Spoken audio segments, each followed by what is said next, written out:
ಈ ಸಂತಾಪ ಸೂಚನೆಗೆ ನನ್ನ ಬೆಂಬಲವನ್ನು, ನನ್ನ ಧ್ವನಿಯನ್ನು ಸೇರಿಸ್ತಾ ಇದ್ದೀನಿ. ಸನ್ಮಾನ್ಯ ಅಧ್ಯಕ್ಷರೇ, ರಾಜ ವೆಂಕಟಪ್ಪ ನಾಯ್ಕ ಅವರು ನಿಧನ ಹೊಂದಿರತಕ್ಕಂಥ ಸುದ್ದಿ ನಮಗೆಲ್ಲ ಒಂದು ರೀತಿ ಆಘಾತ ಆಗಿದೆ. ಯಾಕೆಂದರೆ ನೆನ್ನೆ ಮೊನ್ನೆ ನಮ್ಮ ಜೊತೆ ಇದ್ದಂಥವ್ರು.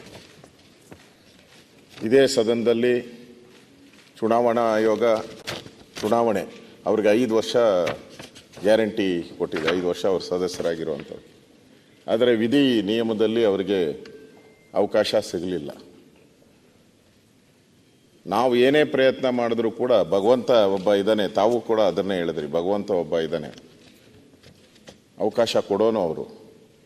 ಆದರೆ ನಾವಿದ್ದಾಗ ನಾವೇನು ಒಳ್ಳೆ ಕೆಲಸ ಮಾಡ್ತೀರಿ ಅದು ಮಾತ್ರ ನಮ್ಮ ಹಿಂದೆ ಬರೋವಂಥದ್ದು.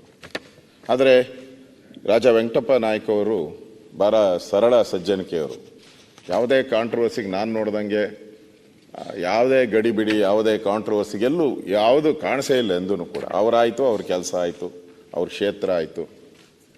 ಯಾವುದೇ ಗೊಂದಲ ಗೋಜಲಿಗೆ ಏನು ಹೋಗದೆ ವಿಧಾನಸಭೆ ಒಳಗಡೆ ಬರೋರು, ಹಾಗೆ ಹೋಗೋರು. ಆ ರೀತಿ ಒಂದು ಸೌಜನ್ಯ, ಒಂದು ಗೌರವವನ್ನು ಕೊಡ್ತಕ್ಕಂಥ ಒಬ್ಬ ವ್ಯಕ್ತಿತ್ವ ಇರ್ತಕ್ಕಂಥವರು, ಒಂದು ರಾಜ ಮನೆತನದಿಂದ ಬಂದಂಥವ್ರು. ಮುಖ್ಯಮಂತ್ರಿಗಳು ಹೇಳಿದ್ರು, ಅವರ ತಮ್ಮವರು ಕೂಡ ಲೋಕಸಭಾ ಸದಸ್ಯರಾಗಿದ್ದರು.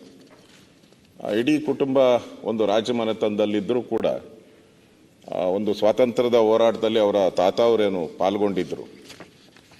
ಅದಾದಮೇಲೆ ಇವರು ಕೂಡ ರಾಜಕೀಯದ ರಂಗದಲ್ಲಿ ಇಡೀ ಕುಟುಂಬ ಇದ್ದು ಜನಸೇವೆಯಲ್ಲಿ ತೊಡಗಿದ್ರು. 4 ಬಾರಿ ವಿಧಾನಸಭಾ ಸದಸ್ಯರಾಗಿ ಕೆಲಸ ಮಾಡಿದ್ದಾರೆ. ಸೊ ಇವತ್ತು ಅವರ ಸರಳ ಸಜ್ಜನಿಕೆ, ಇವರು ಎಲ್ಲರಿಗೂ ಕೂಡ ಶಾಸಕರಾಗಿ ನಾವೆಲ್ಲ ಇಲ್ಲಿ ಕೆಲಸ ಮಾಡ್ತೀರಿ. ನಮ್ಮದೇನು 5 ವರ್ಷ ಗ್ಯಾರಂಟಿ ಅಂತ ನಾವು ತಿಳ್ಕೊಂಡಿರ್ತೀರಿ, ಅದು ಇರಲ್ಲ. ಭಗವಂತನ ಇಚ್ಛೆ ಏನಿರ್ತದೋ ಅದೇ ನಡೆಯೋದು. ಅದರ ಮಧ್ಯೆ ನಾವೇನು ಒಳ್ಳೆ ಕೆಲಸ ಮಾಡ್ತೀರಿ ಅದು ಮಾತ್ರ ನಮ್ಮ ಜೀವನದಲ್ಲಿ ಉಳಿಯುವಂಥದ್ದು. ಅದರಿಂದ ಇವತ್ತು ರಾಜ ವೆಂಕಟಪ್ಪ ನಾಯ್ಕ ಅವರು ನಮ್ಮ ಮಧ್ಯೆ ಇಲ್ಲ.